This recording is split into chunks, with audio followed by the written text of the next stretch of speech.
날씨가 아까 오전 예배 끝나고 잠깐 밖에 이렇게 나가 보니까 이 뭐 바람이 무슨 열대야 바람 같아. 안 그래도 어제 뉴스에도 우리나라의 이제 이쪽 중간 밑에서부터는 요즘 과일을 열대야 과일을 이제 재배하기 시작한다고 들으셨나? 그래서 뭐였더라? 뭐 애플 망고인가? 그걸 뭐 재배하기 시작하는. 우리나라도 참 날씨가 많이 바뀌어가는 것 같습니다. 하여튼 지형이 바뀌고 나라가 바뀌어도 여튼 중요한 것은 우리 아이들인데, 제가 지난번에 그 중고등부 아이들 수련회 갔을 때 참 감사한 게 뭐였냐면 저녁에 집회를 하는데 12시까지 했다는 거예요. 집회를.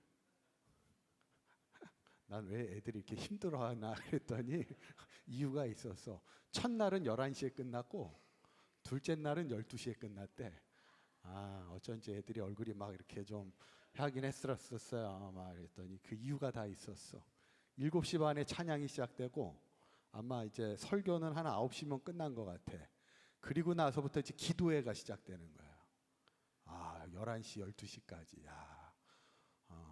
애들은 힘들지 몰라도 여튼 그래도 제가 볼 때는 이게 좋은 또 기회가 아니었겠나 이렇게 생각을 하는데, 우리들도 아마 그렇게 하라고 그러면 이제는 쉽지 않을 것 같은데, 그죠? 12시까지 막 기도회 하고 막 쉽지 않을 텐데, 그래도 우리 아이들이 어떤 잘 믿음 안에서 성장할 수 있도록 우리 성도님들이 기도해 주시면 좋겠고, 여튼 우리가 지하 공사가 또 은혜 가운데 잘 마치게 돼서 감사를 드립니다. 더운 날씨 가운데 항상 제가 지하에서 식당에서 특히 새가족들하고 밥을 먹으려면 항상 제가 민망했어 좀.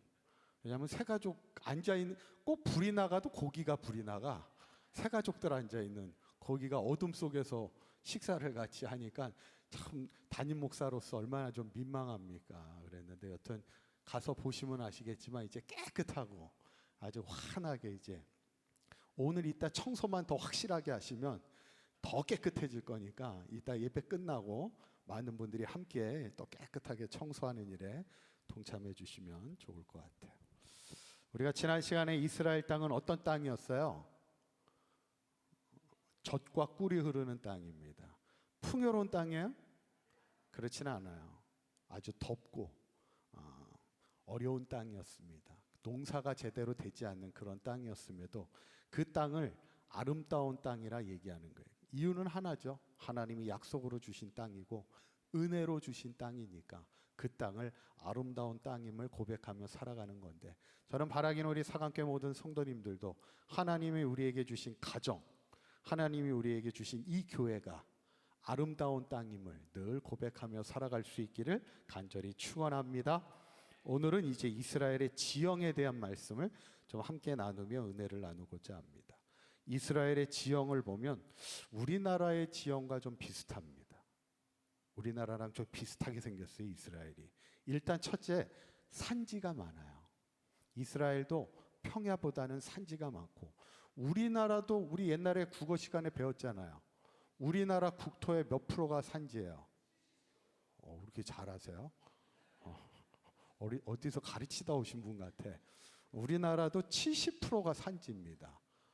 이스라엘하고 비슷해요. 둘째는 우리나라도 이 서쪽이 낮고 동쪽이 높습니다. 그렇죠?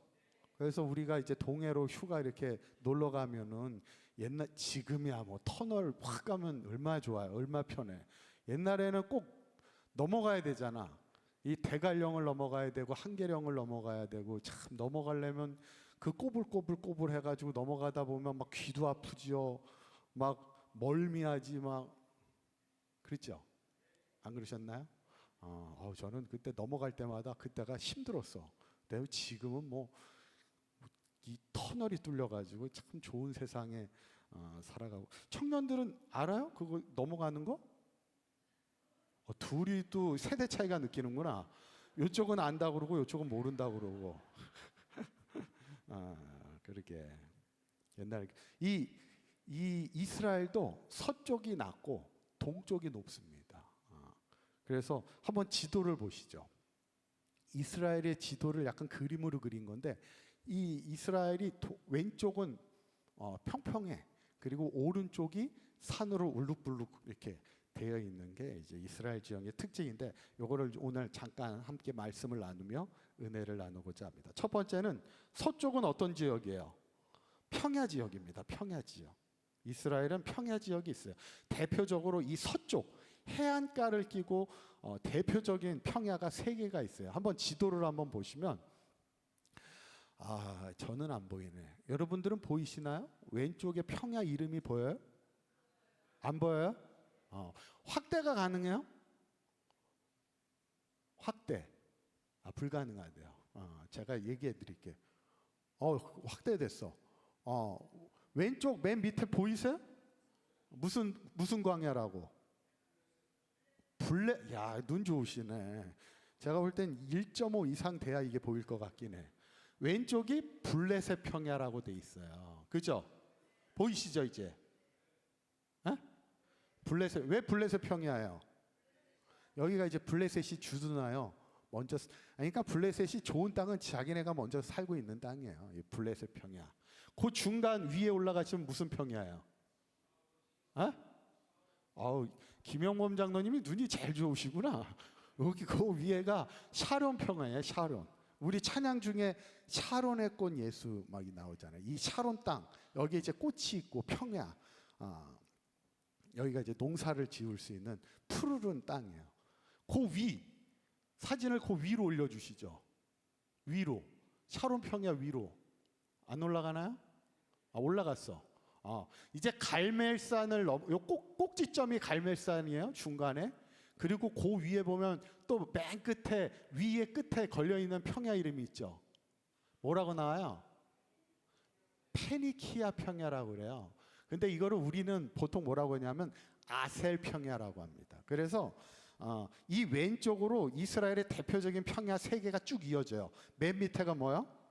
블레셋 평야. 그 다음에 샤론 평야. 그 다음에 위에 세 번째는 아셀 평야. 이 세 평야가 있는데 유일하게 평야 하나가 더 있어. 대표적인 평야가 네 개입니다. 어디에 있냐면 허리춤에 평야가 하나, 푸른색이 하나 더 보이죠. 무슨 평야예요? 무슨 평야예요? 보이세요? 이스라엘이 아니고 이스르엘 평야입니다. 이제 외우시겠죠? 이쪽으로 이스르엘 평야라고 써 있잖아요. 이 이스르엘 평야가 성경의 사사기에 유명한 사건이 하나 나와. 아카데미 하신 분들 기억하세요? 이스라엘 평야에서 어떤 사건이 있었는지? 이스라엘 평야를 쭉 이렇게 가다 보면 위에 산이 하나 있죠. 무슨 산이 있어요? 보이세요? 무슨 산? 다볼산이 있습니다. 다볼산. 그 다볼산하고 이스라엘 평야하고 있었던 사건이 하나 있었어. 뭐예요? 뭐죠? 기억 안 나세요? 입을 딱 다물고 계신데, 누구예요? 드보라 선지자가. 드보라가 이제 군대를 이끌고 다볼산에 이스라엘 백성이 올라가 있고, 시스라의 철병교 900대가 어디에 있었어요? 이 이스라엘 평야에 있었습니다. 그러니까 이제 이스라엘 백성이 평야로 내려가질 못해. 왜 못해요? 내려갔다간 다 죽지. 왜냐하면 철병구 900대가, 그러니까 요즘으로 얘기하면 탱크 900대가 딱 진을 치고 있는데 이스라엘 백성이 산꼭대기에 올라가 있지. 왜 산꼭대기에 올라가 있어요?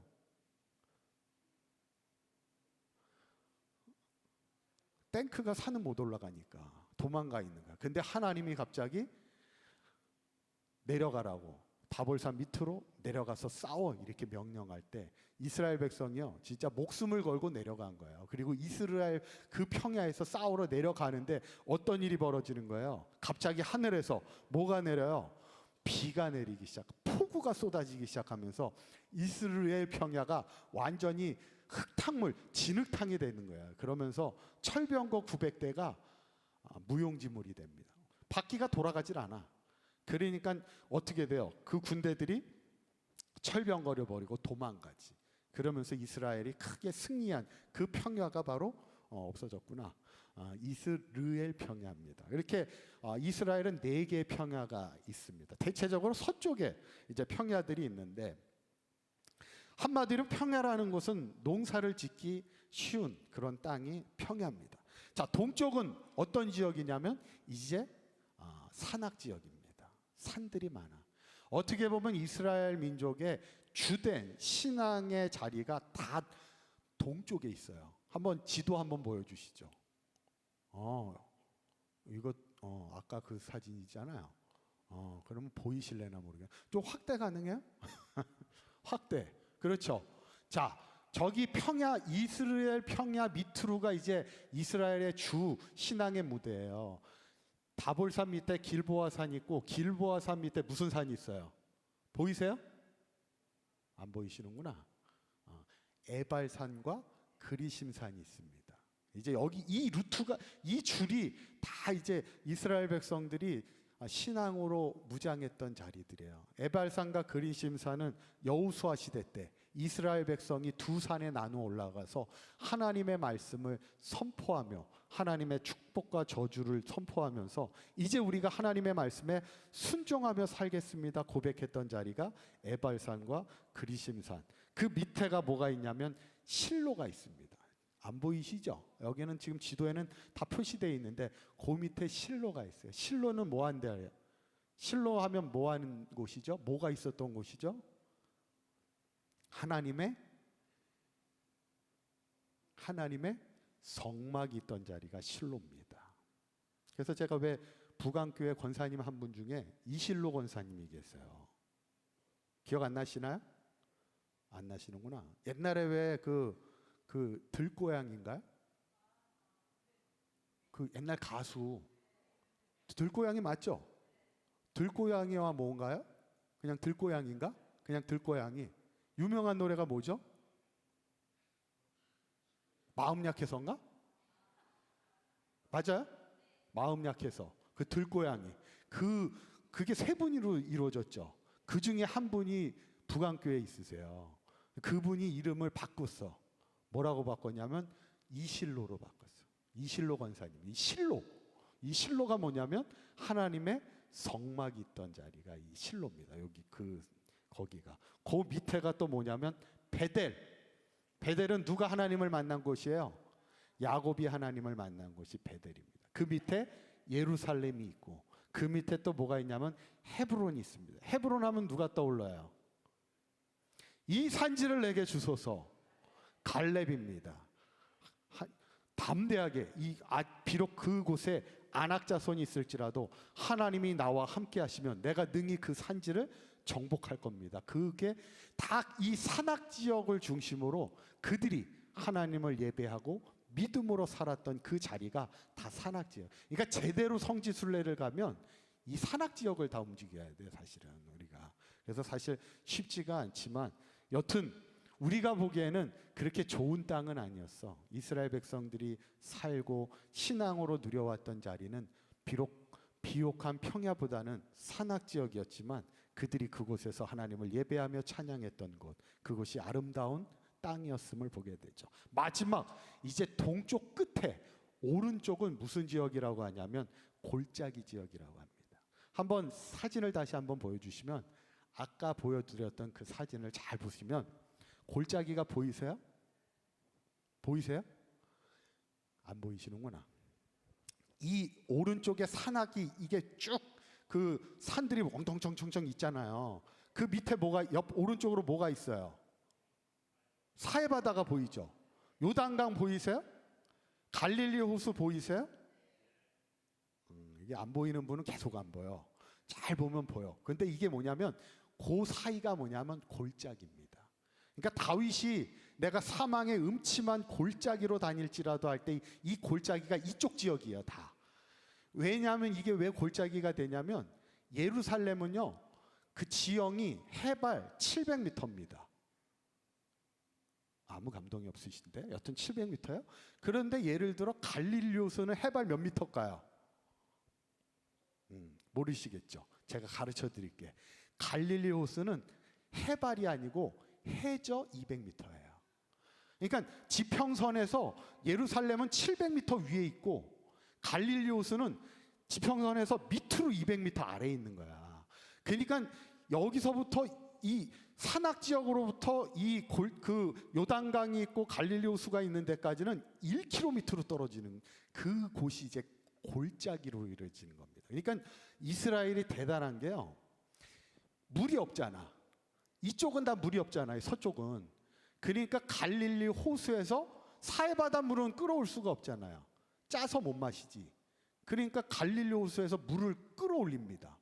그래서 그거를 어디까지 연결하냐면 예루살렘까지 연결하는 거예요. 저 오른쪽 위에 있는 갈릴리 바다에서 밑에 있는 예루살렘까지 송수관을 다 연결해 가지고 물을 끌어오기 시작하여서 예루살렘으로만 끌어오는 게 아니라 이스라엘 전역에 송수관을 다 연결해 가지고 어디서 농사를 지을 수 있게끔 다 거미줄처럼 송수관으로 연결하는 그 프로젝트 이름이 뭐였냐면 제가 써놨는데 내셔널 캐리어 프로젝트라 해서 이스라엘이 대체적으로 그 송수관을 다 연결합니다. 그러니까 참 이스라엘도 대단한 민족이에요. 그 물을 끌어다가 전국으로 물을 보내주는 역할을 하는 거예요.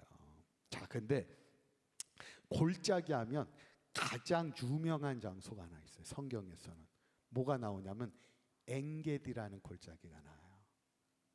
사진 나오시네. 엔게디가 어디 옆에 있어요? 사해 옆에 있습니다. 그래서 여기도 이쪽 예루살렘에서 그냥 확 절벽으로 떨어지면서 사해 바다가 밑에 있을 그때 이제 골짜기들이 막 형성되어 있는데 엔게디가 있어요. 자, 마지막 문제. 엔게디 하면 떠오르는 사람이 한 명 있어요, 성경에. 누구예요? 다윗입니다. 다윗이 엔게디에 가서 도망을 갔지. 왜냐하면 이 골짜기에는 뭐가 많아요? 두 가지가 많습니다. 하나는 물이 많아. 왜냐하면 또 바다를 옆에 끼고 있잖아요. 그리고 또 하나는 뭐가 많냐면 동굴이 많아요, 골짜기에는. 그러니까 이게 뭐냐면 다윗이 사망의 음침한 골짜기로 다닐지라도 해를 두려워하지 않는다고 말한 이유가 뭐냐면 골짜기에는 동굴이 많아서 누가 있냐면 짐승, 그 야생, 그 누구예요? 호랑이는 없을 테고 그렇지, 곰도 있고 사자도 있나? 그렇죠? 다윗이 사자를 얘기했죠. 사자의 발톱에서도 나를 구원해 주시고 곰의 발톱. 그러니까 여기 맹수들이 골짜기에 이렇게 숨어서 쉬고 있어. 그러니까 그 골짜기를 지날 때 잘못하면요, 목동이 양을 끌고 골짜기로 가서 물을 먹이려고 가다가 갑자기 골짜기의 동굴에서 맹수들이 나타나서 양을 공격하고 목동을 공격할 수 있는 거예요. 그러니까 다윗이 뭐라고 고백하냐면 하나님이 나의 목자가 되셔서 사망의 음침한, 뭔가 이렇게 음산해, 거기를 지나갈 때 그래도 그 음침한 골짜기에서 내가 해를 당하지 않도록 나를 지켜주시는 분이 하나님이심을 고백하고, 특별히 다윗이 그 엔게디 골짜기에서 사울의 죽음을 위험을 피하면서 도망가 있을 때 그가 아주 멋있는 고백을 하나 합니다. 뭐라고 고백하냐면 그게 시편 142편이에요. 그가 다윗이 굴에 숨었을 때 노래한 노래입니다. 이게 뭐라고 노래했냐면 한번 읽어봅니다. 시작. 여호와여,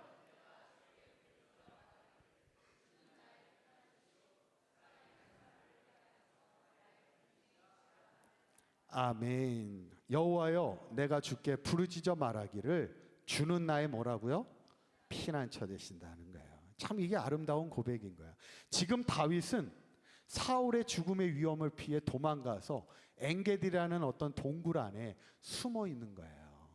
그런데 그에게 있어서 엔게디 동굴이 피난처이긴 하지만 그의 고백은 뭐냐면 내 인생의 최고의 피난처는 주님이심을 고백하고 있는 게 오늘 다윗의 고백입니다. 참 어떻게 보면 얼마나 귀한 믿음의 고백이에요. 저는 오늘 잠깐 이스라엘의 지형을 보면서 서쪽으로는 평야가 있지만 이스라엘 대부분은 산악 지역입니다.